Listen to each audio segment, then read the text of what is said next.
Hey, music, what's up? It's the Culture Detective here investigating your favorite albums. And today I'm going to be doing an album review of the new Logic album, Vinyl Days.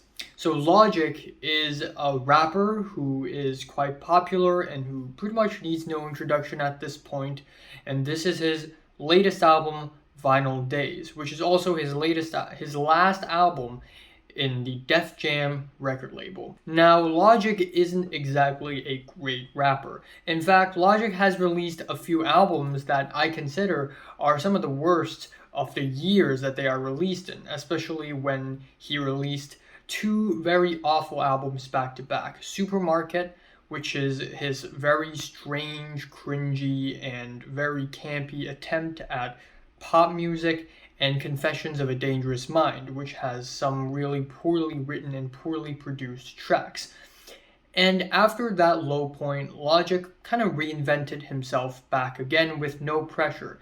In fact, he did say that No Pressure is going to be his last album, and then he's going to retire and not be a rapper anymore. But you and I both know that he won't actually retire because nobody actually does that. Nobody can say, okay, I'm going to leave the game and then actually leave it. Everybody's got to come back at some point or another.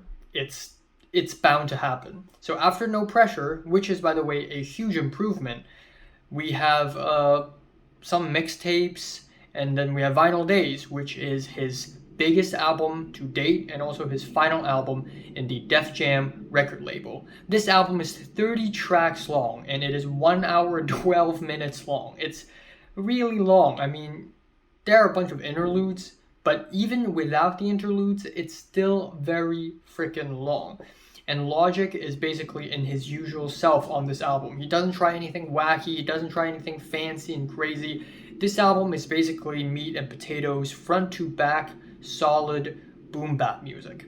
That's it. Boombap music. We have a drum beat, we have a nice jazzy, sometimes old school, sometimes soul chopped up kind of beat, and then we have Logic rapping over it, lyrical miracle. And that's basically the album. He also litters throughout the album with interludes and bits of spoken word provided by everyone from Rainn Wilson to Morgan Freeman to Michael Rappaport to music critic Anthony Fantano, who is going to show up in this album a couple more times.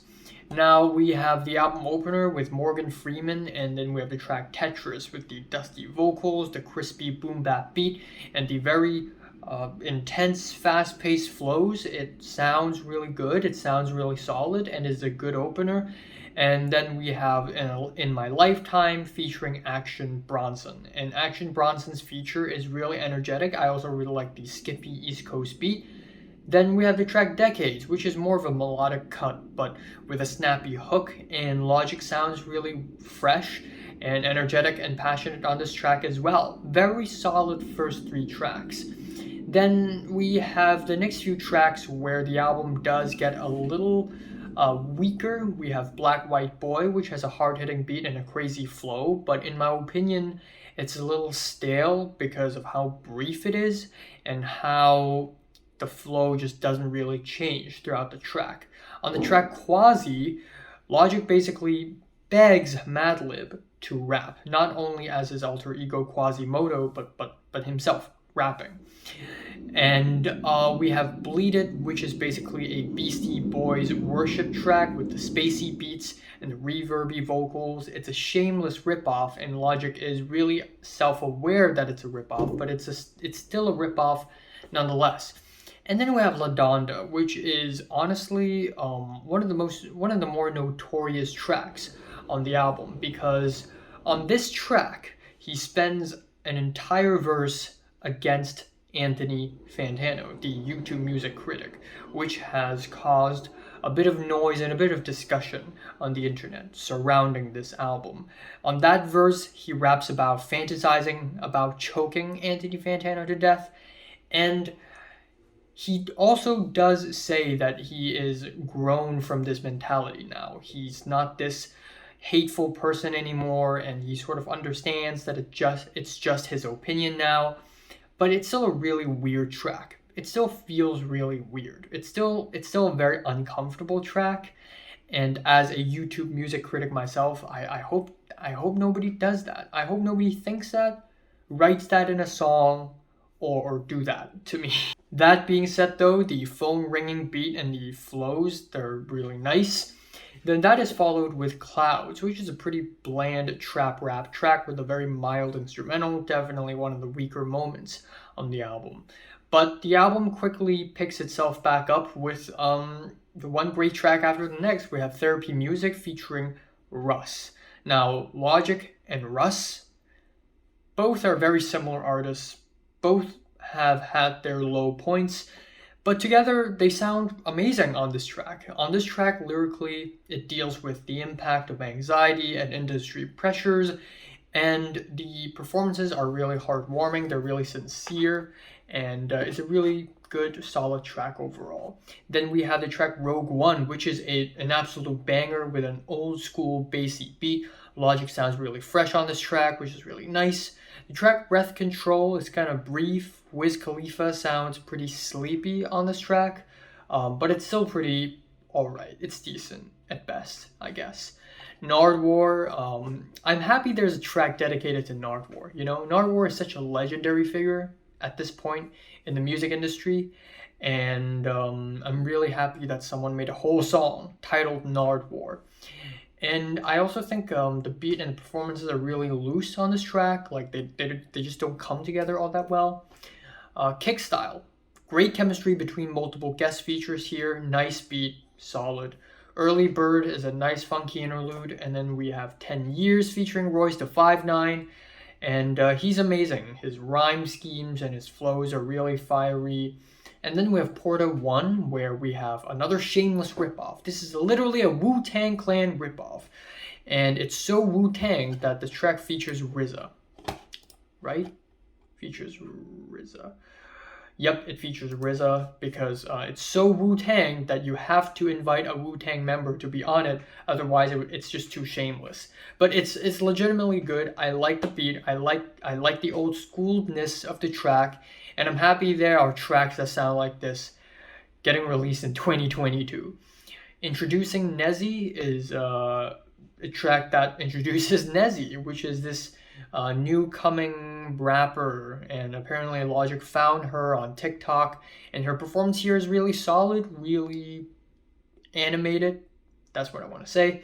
And then we have Orville featuring Blue in Exile, where Anthony Fantano comes to the play as well, because apparently Logic contacted Anthony Fantano and asked Fantano to contact Blue in Exile for Logic so that they can all collab. And that happened. And it sounds really good. It's definitely one of the better tracks on the album. I like the chopped up soul samples. It also sounds like a Blue in Exile track. I mean, obviously, Exile is on this track, so it's Exile's production. But it also very much isn't Logic sounding, but it's fine. And we have Carnival with a very nice, relaxing, sweet beat, and AZ's feature on this track, not bad. Then we have the title track, which is probably my favorite on the album. We have a feature from DJ Premier, which is awesome. I love the dreamy strings, I love the solid beat. And then we have I Guess I Love It featuring The Game, which is really cool. But unfortunately, The Game, his feature is just alright. And finally, the album ends off with Sayonara, which is a 10-minute long album ending where Logic basically says goodbye to the record label with a very long, lengthy spoken word outro. And throughout the whole album, even with great beats and great performances, lyrically, it's all pretty similar. Of course, Logic reflects on his own personal ideas, once again, on his growth, on the industry, on his love and passion for hip-hop, on dealing with criticism, on his life now. And I think it is as lyrically mature as Logic has ever gotten on any album. So, yeah, overall, this is a really solid album, and you and I both know Logic will never really retire. Even if he announces retirement at some point, again, he's going to come back. Everybody's got to come back.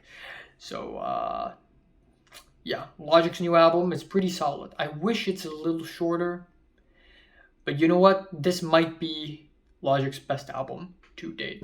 My favorite track here is the title track, and my least favorite is probably Clouds. I'm giving Logic's Vinyl Days a light 7 out of 10.